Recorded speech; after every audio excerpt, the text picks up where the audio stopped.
Today's podcast sponsor is the Barnard Medical Center. The Barnard Medical Center combines medical care with the latest advances in prevention and nutrition to help create a healthcare plan designed just for you.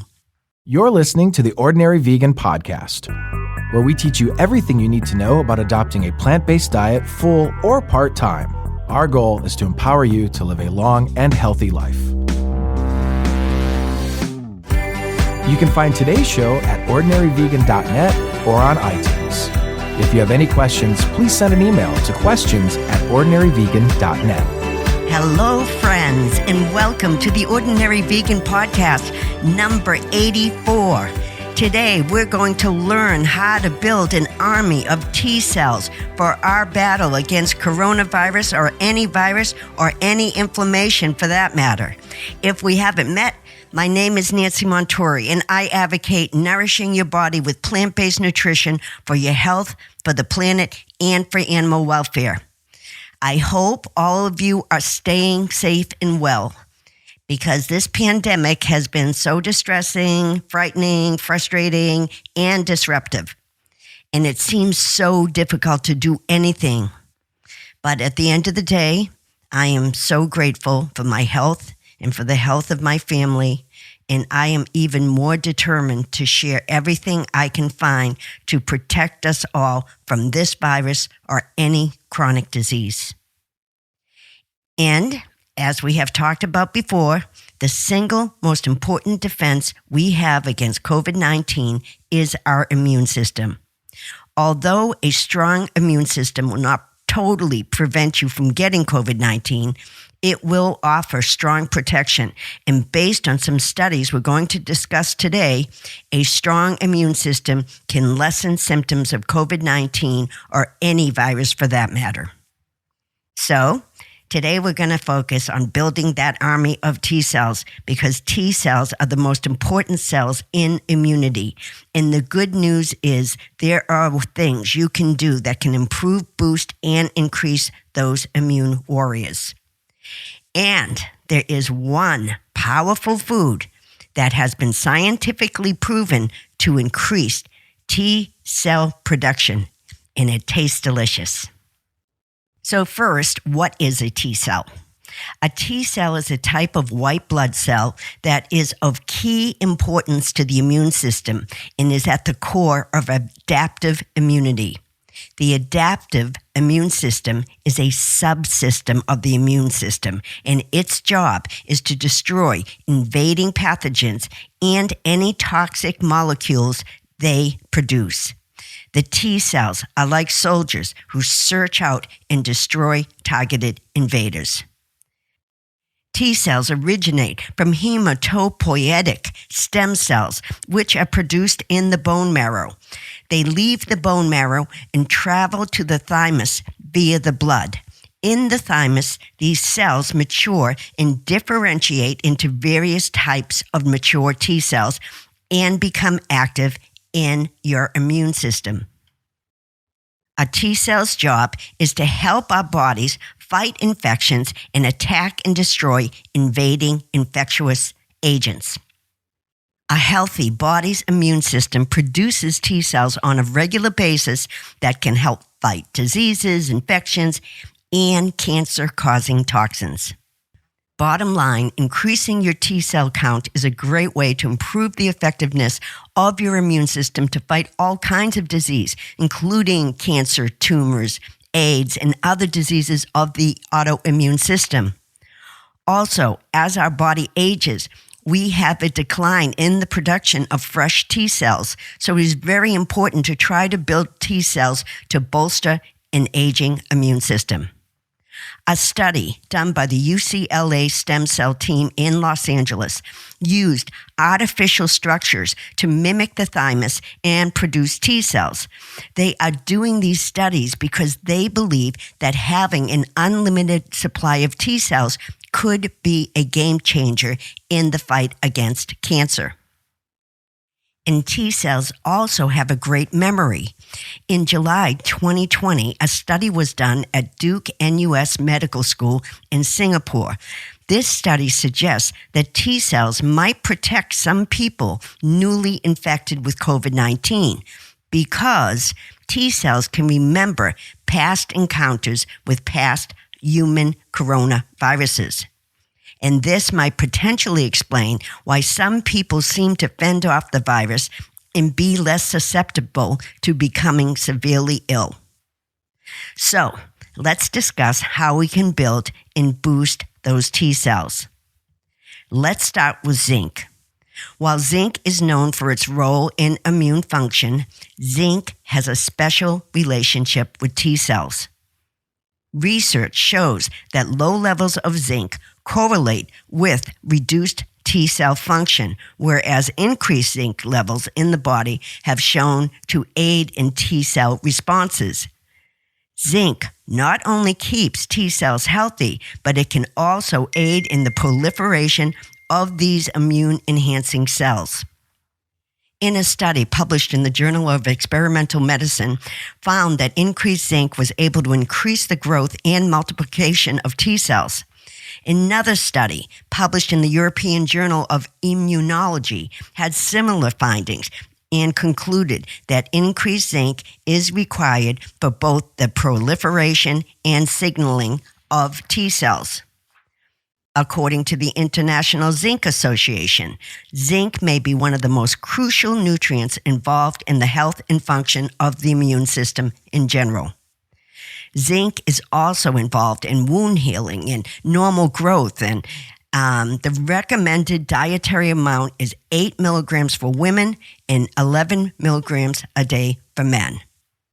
The best plant-based sources of zinc are my favorite seed, hemp seeds, with almost 3 grams of zinc per 1 ounce serving, followed by pumpkin seeds with 2.2 milligrams per 1 ounce serving. Pine nuts, cashews, and sunflower seeds all contain 2 milligrams of zinc. Spinach, lentils, black beans, and especially oats contain zinc. I will put a complete list in this week's show notes. A very easy way to consume zinc is to start your day with a zinc-fortified breakfast by making your own granola. Homemade granola tastes so much better than store-bought, and it is much healthier. You can serve it with non-dairy milk or yogurt, or sprinkle it over a fruit salad, or use it as a topping for a baked apple. Now, let's go into Ordinary Vegan's kitchen and create a T-cell boosting zinc-rich recipe from the easy 5-ingredient vegan cookbook available on Amazon and my website. All you need is 2 cups of old-fashioned rolled oats, a half a cup of hemp seeds, a 1/3 cup of pumpkin seeds, 1.5 teaspoons of cinnamon, and a 1/3 cup of pure maple syrup. Preheat the oven to 350 degrees and line a large baking sheet with parchment paper. Spread the oats on the lined baking sheet. Sprinkle the cinnamon over and toss it. Spread it evenly on the baking sheet and toast it in the oven for 10 minutes. Next, add the hemp seeds and toss with the oats and cook another 10 minutes. Next, add the pumpkin seeds and bake for another 5 minutes. Remove the baking sheet from the oven, drizzle it with maple syrup, toss and spread evenly on the baking sheet and toast for an additional 5 minutes. You can refrigerate this homemade granola covered for 5 days. Now, let's discuss that powerful food that can not only build T cells, but also fight cancer. But before we do, I would like to thank this week's podcast sponsor, the Barnard Medical Center. The Barnard Medical Center combines medical care with the latest advances in prevention and nutrition to help create a health care plan designed just for you. They have a team of board-certified physicians, nurse practitioners, and registered dietitians who provide state-of-the-art medical care and are available via telehealth to help treat and prevent diabetes, heart disease, high blood pressure, or other chronic conditions. Use their telehealth services to receive medical care from the comfort and safety of your own home. Telehealth appointments are currently available for residents of California, New York, Washington, D.C., Virginia, Maryland, Missouri, Massachusetts, Arizona, and Colorado. To set up your first appointment, just call 202-527-7500. Take control of your health today and call them at 202-527-7500. They also have a 21 Vegan Kickstart app, and I will put a link to that in today's show notes. Thank you, Barnard Medical Center. Now, let's talk about the delicious, juicy superfood that is being researched across the world as a prospective treatment for autoimmune disease, cancer, and viruses because of its ability to boost the production of T1 cells. That food is the papaya. Papaya, also known as pawpaw, belongs to the Caricaceae family. In the U.S., most commercially grown papayas are produced in Hawaii, California, Texas, and Florida. And the trees generally can bear fruit any time of year, so it is usually an easy fruit to purchase in grocery stores. The papaya is an incredibly healthy tropical fruit because not only can it boost the immune system, it is also loaded with antioxidants that can reduce inflammation, fight cancer, and help keep you looking young. One small papaya has only 59 calories, 3 grams of fiber, 1 gram of protein, 157% of the RDI for vitamin C, and 33% of the RDI for vitamin A. It also contains folate and potassium. And if you remember podcast number 56, Eating the Rainbow for Optimal Health, orange fruits contain antioxidants known as carotenoids, especially one called lycopene. Lycopene is a powerful antioxidant with many health benefits, including sun protection, improved heart health, and it lowers the risk of certain types of cancer. Now let's talk about some of those scientific studies that included papaya. In 2011, a study was published in Molecular Nutrition and Food Research that concluded that papaya increases regulatory T cells and significantly suppressed inflammatory cytokines.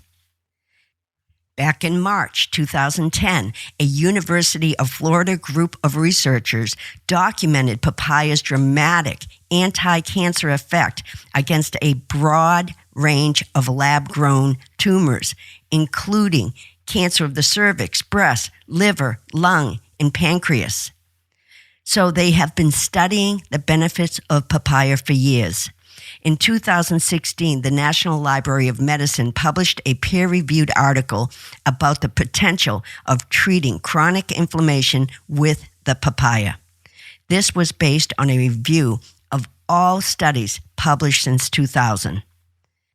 The connection between eating papaya and cancer continues to be researched around the world, and the evidence is overwhelming that this remarkable fruit has significant beneficial health benefits, including the growth of the immune system, cell regulation, reduction of inflammation, and digestive benefits. There is also numerous ongoing studies about the potential of using not only the papaya meat, but also the leaf extract to fight cancer because of papaya's ability to increase healthy T cell activity, thereby encouraging a healthy and active response to cancerous cells in the body. Any way you look at it, papaya reduces inflammation, increases healthy T cell activity, therefore encouraging a healthy and active response to any bacteria, virus, or microorganism that can cause disease. And it tastes delicious. There are many ways to consume papaya. You could buy some papaya leaf tea. It has a similar taste to green tea. Have a cup of that every day. You can also get papaya leaf extract, which is especially good for an upset digestive system.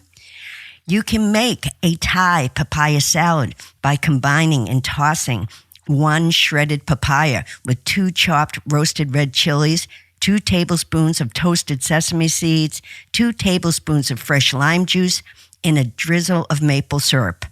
Then you can add a pinch of salt. Just mix that all together. It's delicious. You can kick off your day with a reinvigorating papaya smoothie. All you have to do is put in a blender a cup of papaya chunks with some banana chunks and some non-dairy milk. You can also make a papaya salsa by combining 2 peeled, seeded, and cut into a quarter diced papaya with 1.5 cups of a 1/4 inch diced pineapple with 2 scallions that have been chopped, a garlic clove minced, and 2 tablespoons of fresh lime juice, and salt and ground black pepper to taste. Serve it with some baked tortilla chips or over some grilled tofu. It's delicious. Papaya also tastes especially good in an avocado salad. This week, I am working on creating a papaya curry, which I was hoping to share today, but I haven't perfected it yet. But I promise to post when it's perfect, so keep an eye out. Oh, and of course, you could also munch on dried papaya, but make sure there isn't added sugar. Bottom line, increasing your papaya consumption is a great way to improve the effectiveness of your immune system for fighting any pathogen, and you can't go wrong with that juicy fruit, papaya, also known as pawpaw. By the way, make sure your papaya is ripe before consuming. A ripe papaya has skin that is turning from green to yellow. If the papaya is ripe, you should be able to press your thumb into the flesh.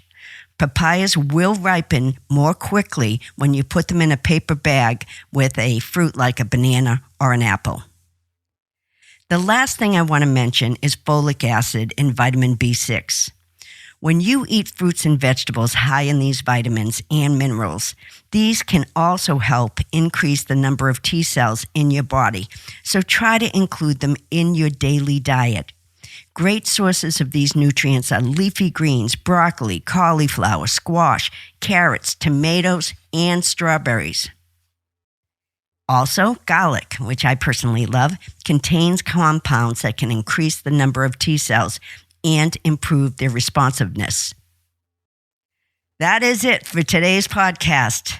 Thank you so much for being here and for your kind emails and comments.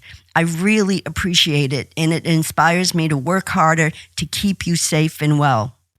For our recipes, follow me on Instagram at Ordinary Vegan and join our Facebook group, over 300,000 strong.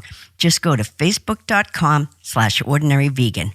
And we also have a group at facebook.com/groups/ordinaryvegan. Additionally, you can find my new book, The Easy 5-Ingredient Vegan Cookbook, and all my vegan CBD products made from hemp on my website. Thank you to Physicians Committee for Responsible Medicine, Dr. Neil Bernard, and the Bernard Medical Center for sponsoring today's podcast. Go to pcrm.org to learn more. I will include links in this week's show notes. Also, please share this podcast so our community can grow. And if you have time, please leave a review on Apple Podcasts or Spotify. The more reviews we receive, the better chance of spreading the compassion, one plant-based meal at a time. Please stay strong and stay well. Till next time. Thanks for joining our plant-based community today. Together, we can accomplish great things. Please subscribe so you don't miss any of Ordinary Vegan's recipes and plant-based tips. If you have any questions or feedback, email us at questions@ordinaryvegan.net. Until next time.